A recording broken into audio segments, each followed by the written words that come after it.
Above and aloft, now in many communities, unmanned aerial vehicles, more commonly known as drones, are responding to crime in real time. Police telling the I-Team these eyes in the sky are game changers in safety and surveillance. But there are questions about the cost to privacy. Hands! He's straight to the north. So the officers at the corner of that house is straight to the north. Those directions coming from a police drone pilot guiding suburban Aurora officers to a missing man believed to be armed and experiencing a mental health crisis. In the dark of night, an eye in the sky can do what humans cannot. We're able to get up in the air, cover ground, and then with the drone technology, we can pick up their heat signatures and locate them a little faster than we would with just the naked eye.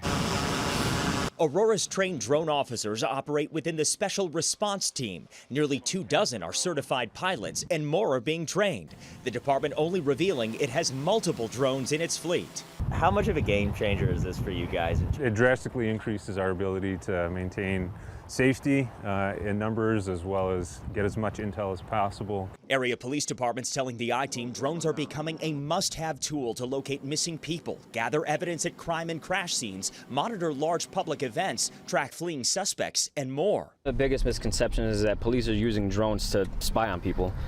Definitely not true. Most of the times we're not recording video or snapping pictures unless it's of evidentiary value.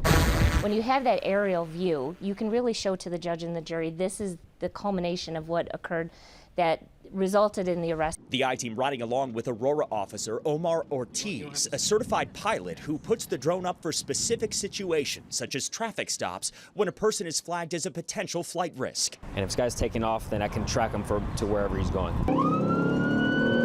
Later, another drone opportunity as we rush to the scene of a potential home invasion. Aurora Police, you're in here, make yourself known. The drone goes up, hovering and watching in case an inside intruder tries to escape. The home was empty and cleared of any threat. Illinois law limits police use of drones, including how the video information can be collected and stored. In 2023, that law was expanded, allowing the monitoring of certain large public events like music festivals and parades. That change coming in response to the 2022 deadly Highland Park parade attack when a gunman perched on a roof fired into the crowd below. We owned and had in our possession a number of drones, and state law precluded us at that point from using those drones. Police agencies are required to report drone ownership and usage to the Illinois Criminal Justice Information Authority every year.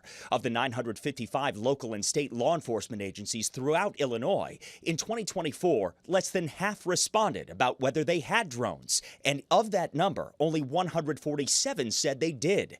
According to the report, the most common reasons for flights were for crime or accident scene photography. We have concerns around the slippery slope that will almost inevitably occur in some of these deployments. The Electronic Frontier Foundation, a digital rights nonprofit, is tracking the growing use of police drones. And if you were going to gain access to some of these areas, you were absolutely going to need a warrant.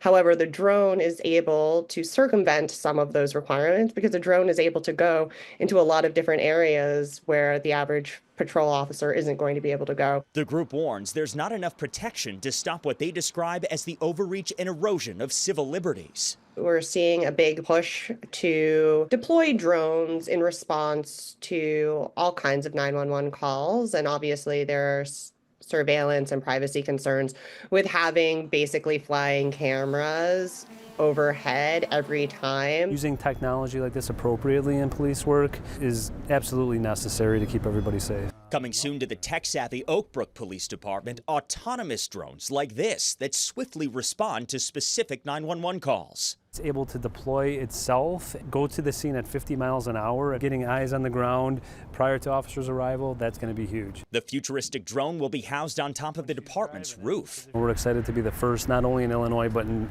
the entire Midwest, to have a drone as first responder program. The Illinois Criminal Justice Authority has no enforcement power over agencies with drones that fail to report, but in a statement say they are committed to transparency and continued improvement in data collection. And tomorrow night at 6, we'll show you the next level in crime fighting, an experimental drone designed in the Chicago area to stop mass shootings.